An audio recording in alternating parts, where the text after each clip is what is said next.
మేము ఈరోజు అయితే గోవాకి వెళ్తున్నాము. ఇదిగో సంపత్ కనిపిస్తున్నాడు కదా, మా ఫ్రెండు. ఇద్దరం కలిసి చాలా రోజుల తర్వాత గోవా ట్రిప్ అయితే చేస్తున్నాము. సికింద్రాబాద్ రైల్వే స్టేషన్లో అయితే రిజర్వేషన్ చేయించుకున్నాము. ఇదిగోండి M2లోకి అయితే వెళ్తున్నాము. M2లో 25-26 మాది.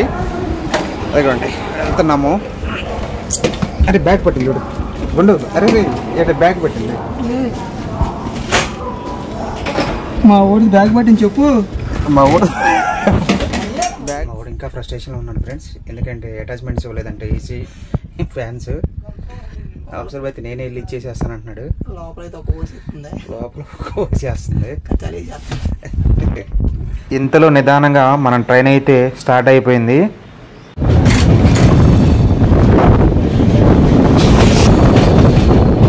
మన సికింద్రాబాద్లో మార్నింగ్ 10కి అయితే ట్రైన్ ఎక్కితే నెక్స్ట్ డే మార్నింగ్ 6:30కి అయితే దిగాము. పర్సన్కి 1200 ఛార్జ్ చేశారు థర్డ్ ఏసీ. అలా ఇద్దరికి 2400 అయింది. హుబ్లీలో బుచ్కి వాళ్ళ ఫ్రెండ్ అయితే వర్క్ చేస్తున్నాడు RPFగా. ఇంతలో తనను కలుసుకుని వెళ్ళాము. ఎవరు వస్తున్నారు బుచ్కి? ఫ్రెండ్ వస్తున్నాడా? ఏం పేరు? సురేషా? హుబ్లీలో వర్క్ చేస్తాడు ఆయన. RPF. ఇవ్వండి ఫ్రెండ్స్, ఇదే మన ట్రైను. ఇక్కడ గ్రీన్ కలర్లో కనిపిస్తుందా? అదే మన M2 క్యాబిన్. మొత్తానికి ఫ్రెండ్ కలిసారు.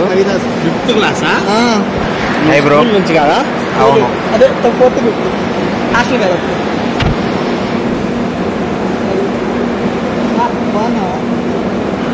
నేను బాగానే ఉంటాయి, ఇప్పుడు బాగానే ఉంటాయి. అలా హుబ్లీలో ఫ్రెండ్తో ఒక పావు గంట అయితే టైం స్పెండ్ చేసాము. ఇంతలో టైం అయిపోయింది. ట్రైన్ ఎక్కేసేసాము. నెక్స్ట్ డే దిగాము. ఇదిగోండి ఇప్పుడే ఎర్లీ మార్నింగ్ అయితే ఇక్కడ దిగాము. 6:30 అవుతుంది. కొంచెం లేట్ అయింది. గోవా రాకతో నీ జీవితం ధన్యం. మాకేం తెలియదు ఫ్రెండ్స్. గోవాలో దిగి ఏమంటారు లవ్ పోయేటర్ చెప్పుకుంటా ఉన్నాము. ఎక్కడికి వెళ్ళాలో తెలియక